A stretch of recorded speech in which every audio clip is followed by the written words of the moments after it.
आप आराम से बैठकर इस वीडियो को देख रहे हैं, मगर मैं आपको कहूं कि आज जिस जगह पर आप अभी बैठे हो वो जमीन आज से करोड़ों साल पहले 8,500 डिग्री के तापमान से उबल रही थी। आप जिस जगह पर बैठे हैं वो जगह लाखों सालों तक बर्फ से ढकी हुई थी। ये दोनों बातें सच हैं। इस 15 मिनट की वीडियो के अंदर आप पृथ्वी के 450 करोड़ साल के सफर को देखने वाले हैं। जिस जगह आज हमारा सौरमंडल है वहाँ विभिन्न प्रकार की गैस और धूल के बादल हुआ करते थे। वैज्ञानिकों के मुताबिक इन धूल के बादलों से दूर एक तारा हुआ करता था। वक्त के साथ साथ उस तारे की ऊर्जा कम होने लगी, जिसके कारण उसके अंदर एक विशाल विस्फोट हुआ। विस्फोट की वजह से अंतरिक्ष की ये धूल एक दूसरे से दबने लगी। इस दौरान बादलों में स्थित धूल के कण दबाव और गर्मी के कारण बड़े उल्कापिंड और पत्थरों में परिवर्तित हो चुके थे, और इसी दबाव की वजह से इन बादलों में स्थित रेडियो एक्टिव पदार्थ ने ग्रेविटी का निर्माण किया। इस ग्रेविटी के कारण बीच में हाइड्रोजन और हीलियम इकट्ठा होने लगे। बीच के इस भयंकर दबाव के कारण एक विशाल विस्फोट हुआ, और इसी विस्फोट के कारण हमारे सूरज का जन्म हुआ। अंतरिक्ष में फैले एस्टेरॉयड यानी क्षुद्र ग्रहों में भारी वजन की वजह से सूरज के करीब आकर सूरज की परिक्रमा करने लगे।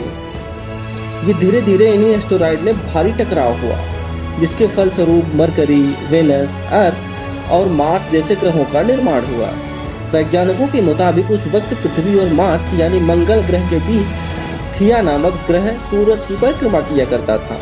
पृथ्वी पर एक ग्रेविटी होने की वजह से सूरज की परिक्रमा करने वाले एस्टेरॉयड अब पृथ्वी की परिक्रमा करने लगे, और धीरे धीरे करोड़ों सालों तक ये पृथ्वी पर गिरते रहे।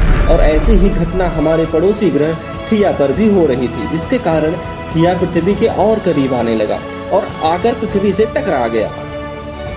इस भयंकर टकराव की वजह से पृथ्वी के हिस्से कणों के रूप में अंतरिक्ष में फैल गए और एक रिंग्स की तरह पृथ्वी की परिक्रमा करने लगे। इन्हीं परिक्रमा करते हुए कण में टकराव होने लगा, जिसके कारण हमारे चांद का निर्माण हुआ। उस वक्त पृथ्वी पर सिर्फ एक ही समुद्र हुआ करता था, और वो था 1900 डिग्री सेल्सियस के तापमान पर उबलते हुए लावे का। उबल रही थी वो सारी चीजें जिसे आज आप अलग अलग नाम से जानते हैं। वक्त के साथ साथ पृथ्वी भी धीरे धीरे ठंडी हो रही थी, जिसके कारण पृथ्वी के भारी तत्व जैसे धातु और रेडियो एक्टिव पदार्थ पृथ्वी के केंद्र में जाकर इकट्ठा हो गए, और हल्के पदार्थ पृथ्वी की सतह पर आ गए। लाखों सालों तक पृथ्वी पर उल्का पिंडों का बरसात हुआ, और इन गिरते हुए उल्का पिंडों में जमा था नमक, मिनरल्स और पानी। करोड़ों सालों तक इन उल्का पिंडों की बरसात होती रही, और धीरे धीरे पृथ्वी के ऊपरी सतह पानी से ढकने लगी। वैज्ञानिकों के मुताबिक यही वो वक्त था जब दूर गहरे पानी के अंदर निकलते ज्वालामुखियों से पहली बार सूक्ष्म जीवों का निर्माण हुआ। लाखों सालों बाद एक वक्त ऐसा आया जब पृथ्वी के पूरी सतह पानी से ढकी हुई थी। हमारी पृथ्वी की सबसे अंदर का कोर रेडियो एक्टिव पदार्थ से बने होने की वजह से हरदम गर्म होता रहता है, लेकिन जब भी पृथ्वी की ऊपरी जमीन ठंडी हो जाती है तब पृथ्वी के अंदर की गर्मी बाहर नहीं निकल पाती, जिसके कारण ज्वालामुखियों का निर्माण होता है। और उस वक्त कुछ ऐसा ही हुआ। पानी से ढकी हुई पृथ्वी पर हजारों की तादाद में ज्वालामुखी निकलने लगे, और आने वाले लाखों सालों तक इन्हें ज्वालामुखियों का निकलना जारी रहा, जिसे पानी के ऊपर जमीन का निर्माण हो रहा था।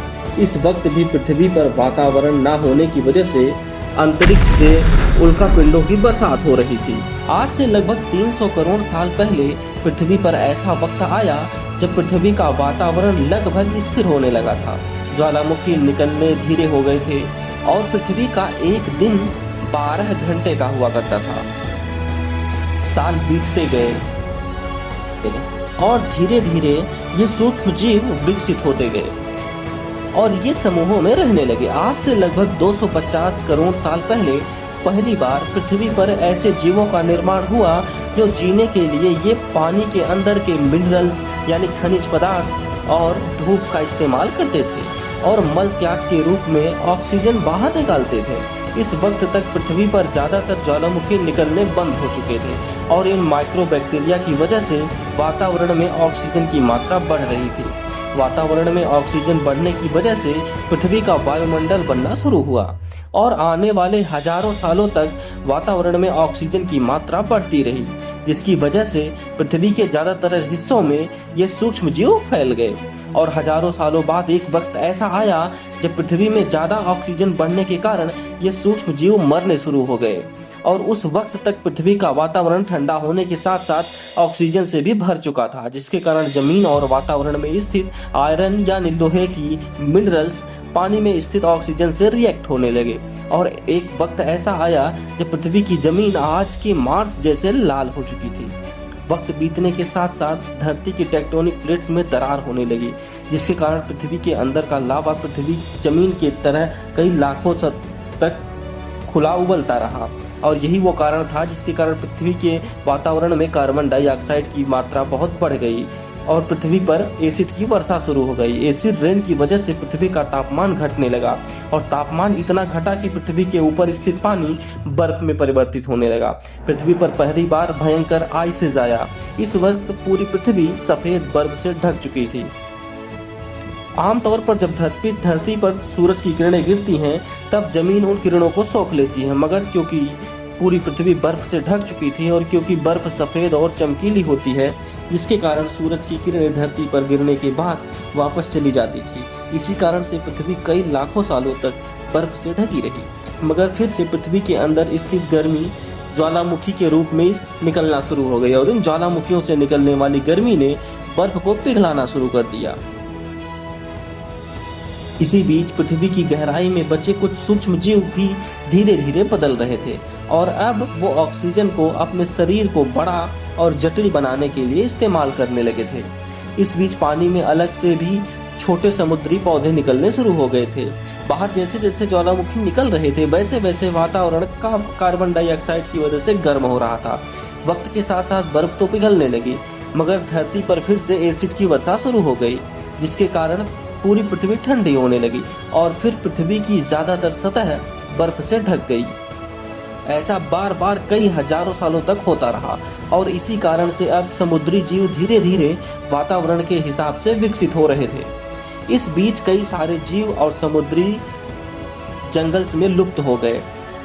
जो बच गए वो पृथ्वी के धीरे धीरे बदलते तापमान से ढलते कर हजारों सालों बाद समुद्री पेड़ बर्फ की वजह से पूरी तरीके से मरते या सूखते नहीं थे। आज सूक्ष्म जीव समुद्री जीव बन चुके थे। जब फिर से ज्वालामुखी ने पृथ्वी की बर्फ को पिघलाना शुरू किया तब इन समुद्री पेड़ जल्दी विकसित होकर फैल गए। धीरे धीरे वातावरण में ऑक्सीजन की मात्रा बढ़ने लगी और पृथ्वी पर होने वाली एसिड की वर्षा कम होने लगी। वातावरण में ऑक्सीजन आने की वजह से पृथ्वी के ओजोन लेयर्स मोटी होने लगी और आज से लगभग 47 करोड़ साल पहले पृथ्वी की ऊपरी सतह पर पहली बार मोसोस नामक प्लांट उगना शुरू हुआ। वक्त के साथ साथ जमीन पर अलग अलग प्रकार के पौधे और पेड़ उगना शुरू हुए। एक वक्त ऐसा आया जब जमीन के पर पेड़ों की लंबाई लगभग 80 से 100 फीट जितनी या आज के 5 से 6 मंजिला बिल्डिंग जितनी ऊंची हो चुकी थी। ये वो वक्त था जब समुद्री जानवर समुद्र से बाहर निकल रहे थे और जमीनी जानवरों में परिवर्तित हो रहे थे। धरती की ज्यादातर जमीन एक जगह इकट्ठी हो चुकी थी, जिसे आज हम पैंजिया महाद्वीप के नाम से जानते हैं। पृथ्वी का वातावरण और तापमान लगभग स्थिर हो चुका था और अब करीब 21 से 23 घंटे का दिन हुआ करता था। अब समुद्री जीव पानी से बाहर रहने लगे थे और वातावरण के हिसाब से उनके शरीर का रंग रूप बदल रहा था। धीरे धीरे ये जमीनी जानवर डायनासोर्स में परिवर्तित हो गए, जिन्हें डायनासोर्स ने पेड़ पौधे खाने शुरू कर दिए। उनका शरीर लंबा और विशाल रूप से विकसित होने लगा। कुछ डायनासोर शिकार किया करते थे, इसके कारण वे छोटे और तेज होते चले गए। पृथ्वी की ऊपरी जमीन एक जगह इकट्ठी होने के कारण ज्यादातर जमीन रेगिस्तान और बंजर हो चुकी थी। ज्यादातर जंगल समुद्र के करीब हुआ करते थे, जिसमें डायनासोर्स रहा करते थे। आज से लगभग 20 करोड़ साल पहले पैंजिया महाद्वीप टूटना शुरू हो गया। पैंजिया के विभाजित होने की वजह से पृथ्वी की ज्यादातर ऊपरी जमीन पानी के संपर्क में आने लगी, जिसके फलस्वरूप पृथ्वी पर हरियाली बढ़ती गई, जिस वजह से डायनासोर्स और ज्यादा विभिन्न और विशाल होते चले गए। डायनासोर्स ने आने वाले लगभग 20 से 30 करोड़ सालों तक पृथ्वी पर राज किया। उस वक्त डायनासोर्स जब समुद्र से लेकर जमीन और आसमान तक पूरी पृथ्वी पर राज किया करते थे। इस दौरान अफ्रीका से टूटा भारत सीधे आकर आज के तिब्बत से टकराया और इस टकराव की वजह से हिमालय का निर्माण हुआ। आज से लगभग 6.5 करोड़ साल पहले पृथ्वी की तरफ आज के माउंट एवरेस्ट से भी बड़ा लगभग 4.5 लाख करोड़ किलो जितना वजनीय उल्का पिंड लगभग 80,000 किलोमीटर प्रति घंटे की स्पीड से पृथ्वी की तरफ आ रहा था। पृथ्वी की सतह पर छूते ही उसमें भयंकर आग लगी और वो सीधा पृथ्वी से टकराया। इस टकराव से निकलने वाली ऊर्जा आज के 10 करोड़ परमाणु बम एक साथ फटने के बराबर हुई। जहां ये उल्का पिंड गिरा वहां के जानवर और पेड़ तुरंत भाप बनकर जल गए।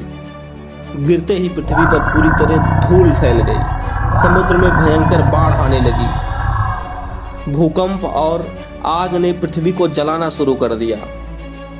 कुछ ही घंटों में पूरी पृथ्वी के वातावरण में हानिकारक गैस और धूल की वजह से पृथ्वी नर्क हो चुकी थी। डायनासोर्स घुटन और आग भूखमरी से पूरी तरीके से विलुप्त हो गए।